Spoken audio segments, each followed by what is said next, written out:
So some of you may know this, but I started a second channel purely focusing on indie games, that channel being called The Indie Observer. Well, as good ideas come in different forms, as a channel focused on indie games, I decided to explore the website Keymailer. Having an account there as a creator, I used the site to request some game keys from up-and-coming indie games with the promise of making videos for them. Now, I thought I could use the games for the Indie Observer channel. However, the registered channel for Keymailer was actually this channel, Syncweaver. So, as to not bring any technically gray zone problems, I decided to put an Indie Observer episode here on this channel first before uploading it onto the Indie Observer. So count this as content for Syncweaver, a glimpse on what I'm doing over at the Indie Observer, and the promised obligation for the respected game. As always, if you have not subscribed to the channel, you can subscribe to this channel or the Indie Observer, and also I'm putting another thing out there. If you like the Indie Observer and you want to see the episodes here, then let me know in the comments down below if you want to see more of these episodes pop up on the Syncweaver. Anyway,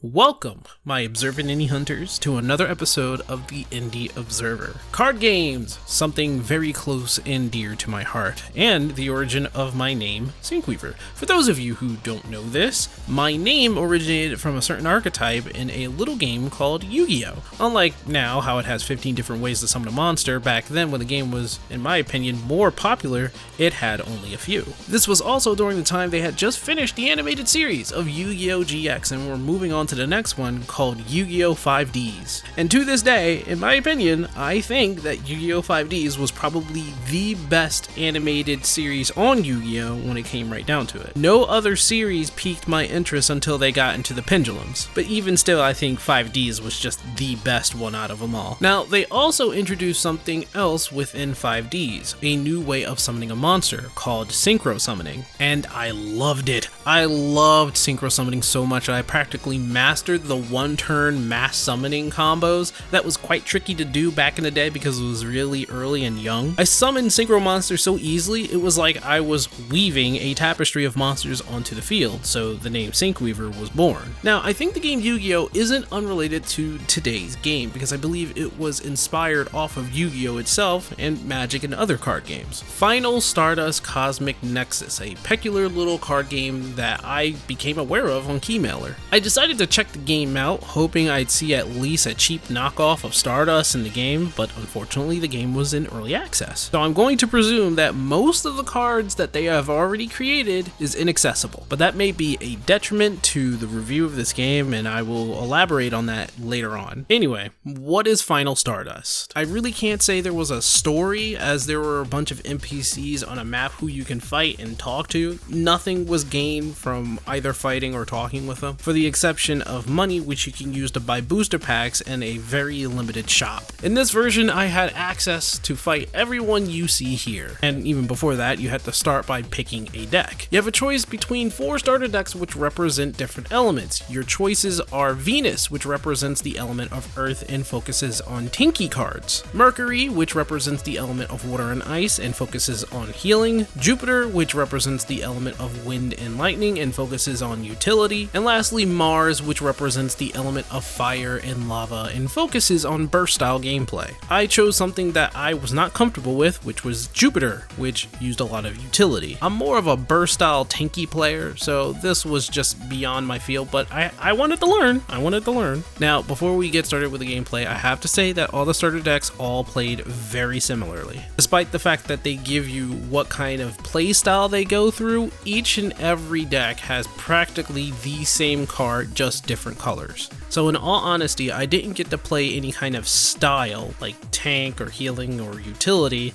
They were just colors and they were all the same decks. The biggest difference was the element wheel. Yes, this game has a weakness chart. So right, a game that has weaknesses. This does mean that certain decks just do not work well against another. Take for instance my purple deck, for which I will dub it such since saying Jupiter or anything else is exhausting. My purple deck is weak against a blue deck, so every NPC who has blue cards have an advantage over mine. This does mean that water apparently beats electricity, even though it's always been the other way around in gaming history in my opinion. Like in Pokemon, the electric type is always stronger than the water types. I guess what they're saying is that when electricity comes in contact with water, they short circuit or something, I don't know. This just means that you take more damage from your weakness and you do less damage against those that are stronger than you. It's not by much. Here's the chart. It's a couple hundred in terms of damage, but it does seemingly make a difference. But how's the gameplay? Well, let's break that down, shall we? You used to start with 4 cards. As of the most recent update, you now start with 5 cards. Much to the like of Magic and other card games, players can mulligan at the start of the game, which means you can send cards back, shuffle, and top deck that many cards you just disposed of from your hand. The card types in basic terms are Plano for monsters, Spells and Ishogo for magic cards,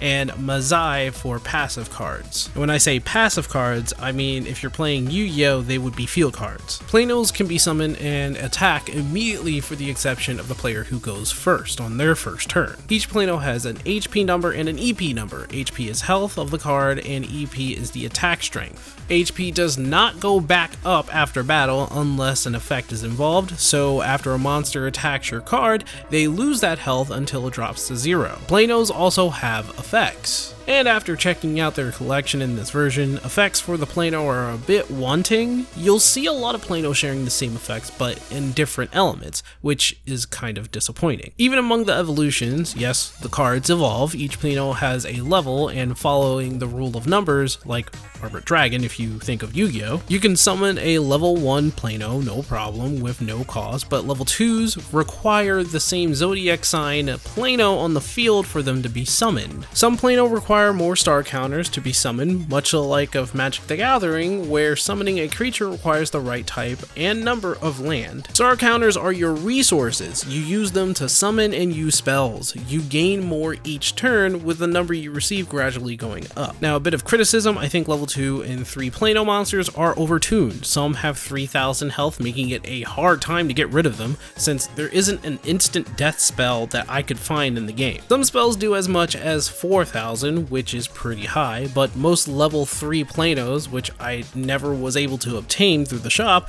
have 5,000 HP. So if a level 3 comes out, it isn't likely you'll win, unfortunately. And fortunately, it seems that the NPCs in this game cannot summon level 3s for the life of them, probably because they don't have level 3s in their decks, but they do have something else, and we'll get to that. So going back to the board, you mulligan, you get your hand, and you start. One player goes first, usually summoning a Plano, and then move on to turn 2. Each turn has 3 phases: standby, battle, and end. On the field, you have 3 spaces for Planos: your hand, your deck, and the discard pile, or black hole for this game. And I get it, it's all about constellation, stars, space, and the zodiac, so black holes make sense. How games usually go is that you put out a spell, then you summon a Plano, then you battle with that Plano, and then you end the phase. That's usually how it goes. Planos who attack do not take damage against the Planos they fight. This weak looking guy can attack this level 2 and suffer no damage. There is no battle damage from the defending side. And much to the like of every card game, the field needs to be empty for one to attack the other player directly. Seeing how players start with 6,000 health and I don't see any spells that do direct damage to any of the players, you have to use your Plano to do the direct damage and win the game. And from what I can tell in this version of the game, you can't get back that health as a player since I don't see any spells that do this. And in this version of the game, I did not see any spell cards that heal the players. I did see, however, spell cards that heal the Planos or give them extra attack points. And so the main point of the game is to get your opponent down to 0. Although I haven't seen what would happen if you run out of cards. That I have not done yet. And I guess that's it for the game. It's incredibly simple, like really simple, and I think all of that is due to the fact that it is an early version. I predict the game will change when it does come out. I want to emphasize the fact that this game is an early version. I say this because it feels unfinished. It feels like a demo. Nothing wrong with that, but I would like to see more effects on the cards. I would like to see a fuller game. I would have loved to see cards working together through specific effects, much to the like of, well, any card game. I would have loved to see effects that bounce cards back into the hand. Or glass cannon attacks, like on the battle phase, a Plano's attack will go up by 200 and 400 only when they attack. I also think that level 2s and level 3 Plano should have stronger effects than their level 1 counterparts, like this one that can draw a card whenever it's summoned. The level 3 card should be able to draw 2 cards, or at the very least, draw a card whenever it defeats an opponent's Plano. Something like that would make them even more of a reason for them to be summoned, rather than their high HP and their moderate attack points, or EP. In fact, a lot of these level 2s and level 3s, their HP is a bit too high. You see, these Planos here are something I can't obtain in the version, yet other NPCs have them and totally change the play of the game. They are level 1, 3000 HP Plano, literally making them a low level wall that's harder to defeat than any level 2 Plano. Not sure why they thought this guy was fair, or any of these cards to be fair, but this particular Plano needs a nerf. Drastically. I know a meta card when I see one. And one other thing, I think the card count for each deck should be higher, like 30 at the very least. And I get that they want the games to go by fast, but due to how the cards are in nature and their effects, getting useless hands is way too easy to fall into. Both myself and the AI opponents end up with bad hands a lot, and it happens sooner or later. There are no effects to change cards out of your hand. There are no effects that allow for Planos to be removed from the field, at least in this version. Now, I know I'm being critical, but I really do hope that the release addresses all of the things that I've found. And it doesn't matter how much I change the cards in my deck, at least in this version. I'm either screwed because I have too many spells on my hand and no level 2 Plano to upgrade my level 1s out in the field, or I have no cards to play because I have all level 2s or all spells that I can't use because there are no Plano on the field. Sometimes I just draw all of my spells somehow, and I think that's because the deck is too small. 20 is very modest and would make for fast games for sure, but it's too small. 30 at least. 40 if you want to go at most, but I would stick with 30. But I will admit one thing. The game is fun, and it does work with whatever effects it already has in this version of the game. And the reason why I have to emphasize version is because obviously they're going to keep updating this game. I will say that I wasn't really satisfied with the version of the game that I got because it doesn't feel like a card game that's very fleshed out, but it does give me flashbacks of games I used to play: Yu-Gi-Oh!, Magic, Kaijudo. And if anybody knows Kaijudo, let me know in the comments. I want to shout you guys out, but it used to be called Duel Masters before they rebooted it into Kaijudo. The game is dead now, unfortunately, but if it ever revived, I will be one of the first people to get back into it. It was run by Wizards of the Coast, and they didn't see a profit in it because they didn't advertise the game whatsoever. But I will reminisce another time. Final Stardust Cosmic Nexus looks to be a good card game, but it just needs to be fleshed out more. To me, it seems to be a bit too early for it to be released anytime soon. And the demo I played, even though thanks to them I did get to play a version of the game, so I will always appreciate that, but through my honest opinion, the version that I played, this demo, really didn't satisfy or fulfill my card playing needs. It just feels like it wasn't fleshed out, and I do think it's because of the version that I played. I'd say you want to keep a slight awareness of this game, but until they flesh out the gameplay, or at least have a demo or a version or some sort of substance within their next beta, if they ever get a beta or anything like that, then this is all I can really say.